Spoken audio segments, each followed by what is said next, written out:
Seriously वो दिन याद कर कितना बुरा लगता है ना। बच्चे गिल्ट फील करते थे मेरे साथ बैठने में। कोई भी दोस्त बनना नहीं चाहता था मेरा। उसकी मम्मी आके एकदम से बोलती है, ए तू नहाती नहीं है क्या, तेरे कितने ये कितनी मैल जमी हुई है। You know just what you do to me. Guys welcome back to my YouTube channel. आज का ये व्लॉग थोड़ा इमोशनल होने वाला है। आज मैं अपनी लाइफ का आप लोगों को सबसे वर्स्ट किस्सा सुनाने जा रही हूँ। सीरियसली वो दिन याद कर कितना बुरा लगता है ना। अभी भी मैं कई बार रो देती हूँ और सोचती हूँ यार मेरे साथ वो चीज़ हुई है, but still I am strong enough आप लोगों के सामने ही हूँ। और अब अगर बात हो ही रही है तो मैं सब शेयर करना चाहूँगी। यार मैं कोई बहुत बड़े घर से नहीं रही हूँ, बचपन से ही एक मिडिल क्लास फैमिली को ही बिलोंग करती हूँ।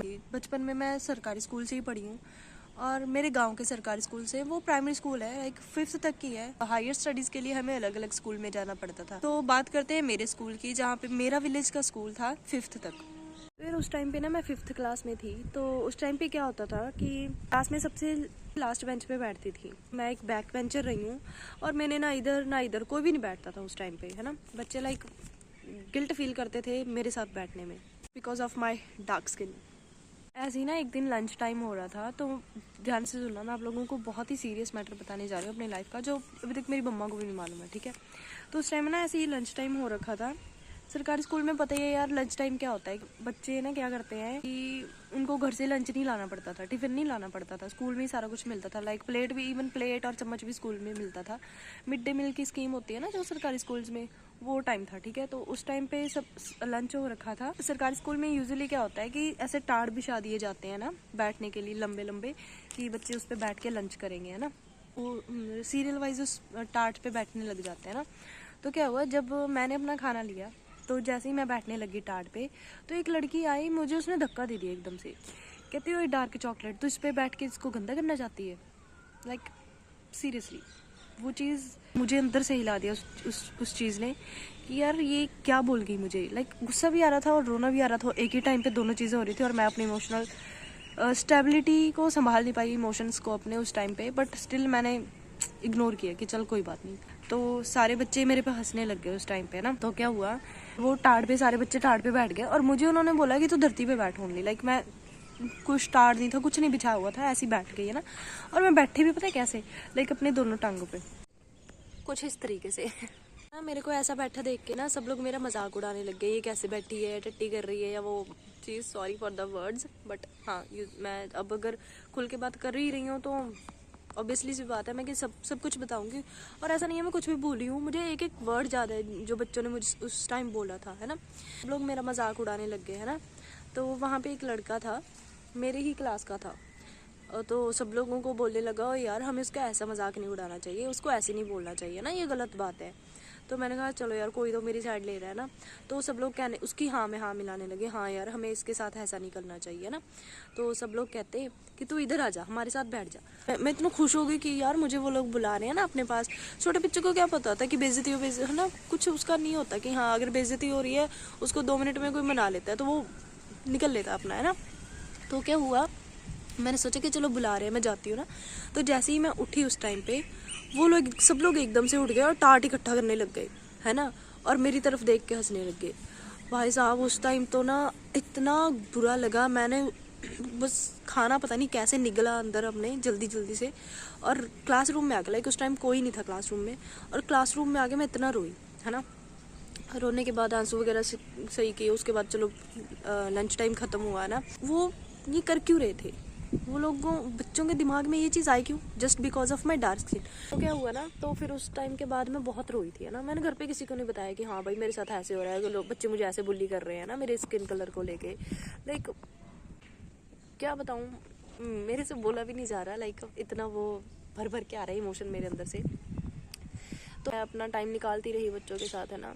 फिर क्या हुआ, मैं ना एक जगह पे ना, एक और किस्सा बताती हूँ। मैं ना एक जगह पे ट्यूशन जाती थी। जिस घर में मैं ना ट्यूशन जाती थी उनके ना बच्चे वो बड़े घर से थे। जिस मैडम के पास मैं ट्यूशन जाती थी वो बड़े घर से थी, ठीक है। वो भी पढ़ाई कर रही थी, +2 की पढ़ाई कर रही थी। वो दीदी है ना, हमारे विलेज में ही है। तो क्या हुआ, मैं उनके घर पे जाती थी, रोज जाती थी ना ट्यूशन पढ़ने के लिए। तो एक दिन उसकी मम्मी है ना, ऐसे बाहर बैठे हुए थे हम लोग, है ना। वो हमें पढ़ा रही थी, वो मंजे पे बैठे थे और मुझे नीचे बैठाया हुआ था उसने, है ना। तो क्या हुआ, उसकी मम्मी आई, मैं ऐसे लिख रही थी है ना, जब हम अपनी रिस्ट को ऐसे करते हैं तो यहाँ पे ना यार ब्लैक ब्लैक सा लगने लग जाता है, कि जैसे कि अब डार्क स्किन है तो ऑब्वियसली सी बात है कि अगर ऐसे इकट्ठे करेंगे तो लगेगा ही। अभी भी देखो दिख रहा होगा आप लोगों को।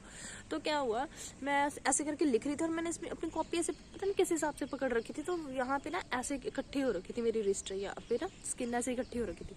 उसकी मम्मी आगे एकदम से बोलती है, ए तू नहाती नहीं है क्या, तेरे कितने ये कितनी मैल जमी हुई है। भाई सीरियसली ये मैल थी क्या भाई, ये मेरी स्किन है ठीक है, ये मैल नहीं है। और इवन हमारी मम्मी है ना उस टाइम सर्दियों में भी हमें गर्म पानी से नहलाती थी। गर्म पानी मम्मी सुबह 6 बजे चढ़ा देना गर्म पानी चूल्हे पे, ठीक है। और हमारी मम्मी सीरियसली बताऊं, हमें पत्थर नहीं होता, काले रंग का पत्थर होता है, उससे घिस घिस के नहलाती थी। और दूसरी बात एक और चीज़ थी, वो जुराब जो होती है ना, सॉक्स होती है, उसमें साबुन की टिक्की डाल के, तिस्सी साबुन डाल के उसको घिस घिस के एकदम रगड़ रगड़ के भाई छील देती थी मम्मी हमारी स्किन।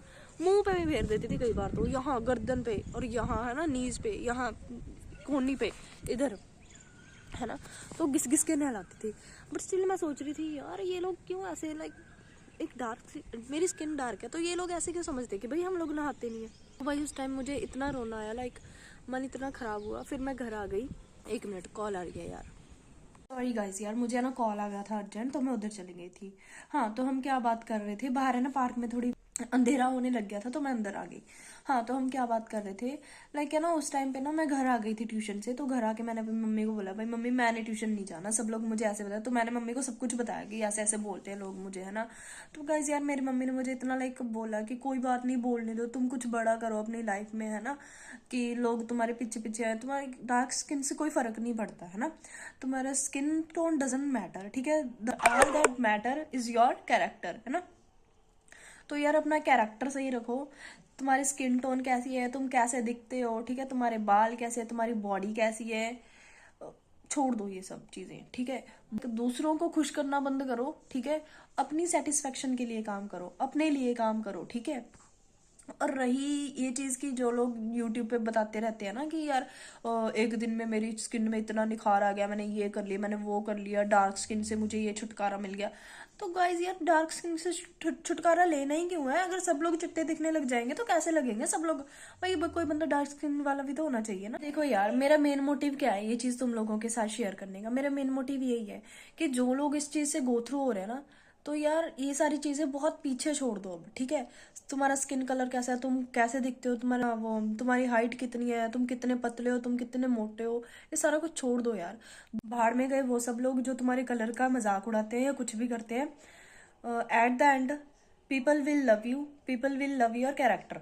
तुम बड़ा कर लो कुछ दुनिया में, ठीक है, तुम्हारे लोग पैसे आ जाएंगे, खुद ब खुद वही बड़े बन जाओगे, खुद ब खुद लोग तुम्हारे कदमों में गिरने लग जाएंगे। यही होता है यार आजकल, क्या है कि पैसा मैटर करता है लोगों को ज्यादा, जहां तक मुझे लगता है कि पैसे के पीर है सब। बट हाँ यार कुछ लोग होते होंगे मेरे जैसे जो लाइक लोगों से प्यार करते हैं, पैसे से नहीं। पैसे से मुझे कभी प्यार नहीं हुआ, कभी भी नहीं। देखो ना मुझे पैसे से प्यार है ना मुझे पैसा अच्छा लगे, लेकिन ये नहीं है कि यार मुझे पैसा नहीं चाहिए, चाहिए भाई, मैंने भी अपनी ज़रूरतें पूरी करनी है, बट ऐसा नहीं है कि मैं पैसे को ही अपनी दुनिया मान लूँ, ठीक है। तो यार पैसा हमें टेम्परेरी खुशी दे सकता है, बट ये है कि खुद की खुशी हमें खुद में ढूंढनी होती है, ठीक है। प्लीज़ सपोर्ट करना, ठीक है, इस वीडियो को उन लोगों तक पहुंचाओ जिनको इसकी ज़रूरत है। Thank you so much for watching. You know just what you do to me.